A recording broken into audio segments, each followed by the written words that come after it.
చిరంజీవిని మధ్యలో పోలీసులు ఆపారు, లాఠీ చార్జ్ కూడా జరిగింది. అప్పుడు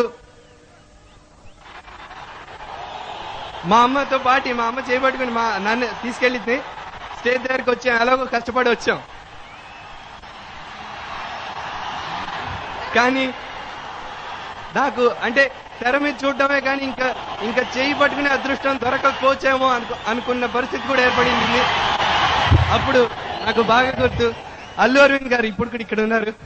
ఆయన అప్పుడు నన్ను ఆపేసి లేదమ్మా కుదరదు, ఎందుకంటే కొంచెం ఇబ్బందుల వల్ల కుదరదన్నారు. నేను అప్పుడు అంకుల్ ప్లీజ్ అంకుల్ ఒక్కసారి చిరంజీవి గారు చేయి పట్టుకుంటాను, ప్లీజ్ అంకుల్ అని